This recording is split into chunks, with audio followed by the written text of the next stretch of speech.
like the language, and then the money thing crept up really quickly. Because when you go to au pair, and also when you move abroad when you're on the younger side, especially, like I just had some savings from all my random jobs, and I also was not doing any sort of like financial planning or budgeting beyond like, can I afford to do like this right now and maybe like take a trip in a few months or something like that.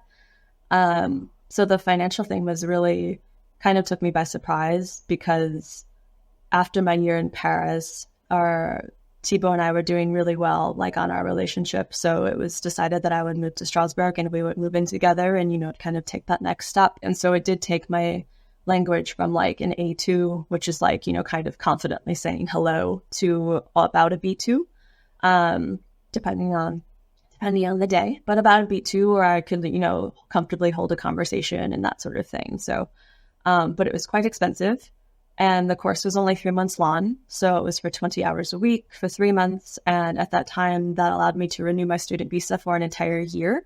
But again, there was just like this lack of forward thinking on my part and understanding like, okay, so even if you invest in learning the language, you've invested in the relationship by moving here, and you are technically okay to stay in the country for at least one more year, like how do you go about building a life like for yourself? Right. And so then we decided to do what's called a Pax in France, which is effectively a civil union. And it's basically like marriage light. Like, it doesn't have the seriousness of a marriage for families or for the individuals, but it confers the same rights on an immigrant as a marriage does. So you can get what's called the vie privée familiale, the private family visa. And from March 2021, that is what I changed to. And then I started to do some freelance writing. I opened up a micro-entreprise, a very small business here, and kind of started to get my feet wet in like the freelance writing world. And I can pause there because, as you said, we chatted a little bit, and like that gets a little bit more into finding my financial footing. Yeah, I think it's interesting because like I put it all together in my brain, right? Like now I am financially independent, but starting off, like I have such a distinct memory. When I was an au pair in Paris, I met a Canadian woman who is still an amazing friend to this day, and she was self-employed. And we met through a creative writers group that I was part of, and we were standing in the metro together, and she was talking about, all of the different projects that she works on as a freelancer. And she was telling me, oh, and like, unless you become a teacher or something like that, you'll probably be self-employed. So like, let me know if you ever need any tips or like help setting up your own business. I was like, in my head, I was like, that sounds awful. You have to be so organized. There's so much paperwork involved. Like I would be intimidated to like start a business in the US in my language, right? Like let alone in France. And she was looking for an established company for me to come in under her at like a consultant level, which, sidebar, if you don't know the difference between a freelancer and a consultant, you should absolutely understand it before you agree to go on as a consultant, because the expectations are so different. And I did not have the experience. I did not fully understand what was going to be expected of me, or the pressure, or like how wildly underprepared and frankly, like just green and junior I was. And so there were some really important things that happened in that role where the base pay, I think, was I was getting 35 or 40 euro an hour, which is incredible when you are just in your first 1 or 2 years of freelancing, at least back then. I think now I would say that's maybe more of a baseline just in this time and day. Ideally you want to be separate conversation, as you say. So anyways, in 2021, I was making 35 or 40 euros an hour for this company, and it was coming out to a project of around 2,000 a month, which is great. And so the experience of being a consultant before I was ready and having that title and working in a company where it was just like thrown to the wolves. So I found this position that perfectly described everything that I had done, applied for it, and I got it.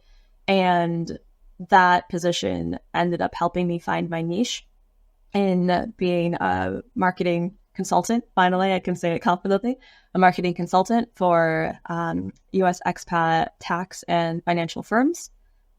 Specifically in Western Europe. So I have two main clients right now, and one is based in Spain and he's from Miami. The other one is based in Florence and he's from Alaska or Seattle, depending on when you ask him.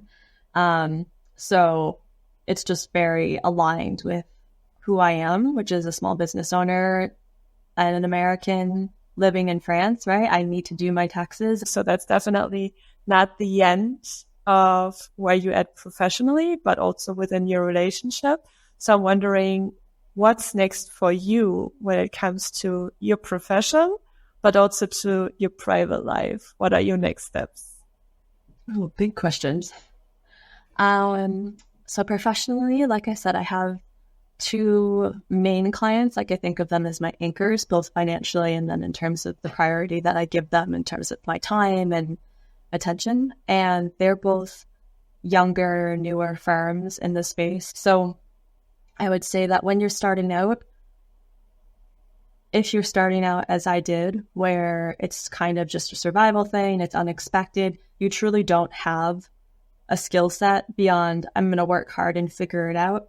At that point, it doesn't really make sense to me to focus on what you're making as long as you're making a living wage that you can survive. And even in that case, you sometimes have to make exceptions because at the end of the day, you do just need to take projects when you're starting out. So again, with the asterisk, if you truly don't have experience and you're just starting, you will start with hourly billing, which is, what you refer to, where it's where you set a price for per hour and you agree to do a project. And usually it's like for a set amount of hours. So for example, if you say 15 euros an hour to do some social media work, and they say, oh, I need you to do X, Y, and Z. And you say, okay, that'll probably take me, 10 hours. Then you would bill for 150 euros for easy math. And the more you do your work, the better you get at your work and the better you get at articulating why your work matters to their bottom line. That's when you can start to move into value-based pricing because you're thinking more like an ally to their business and less like an employee. When you bill by the hour, I think you're thinking more like an employee, like this person is providing for me and I should just be grateful for it. When you're billing like a consultant, you're thinking, I'm an expert, I'm driving value, they're fortunate to have me and I'm fortunate to have them. It's much more on an level playing field.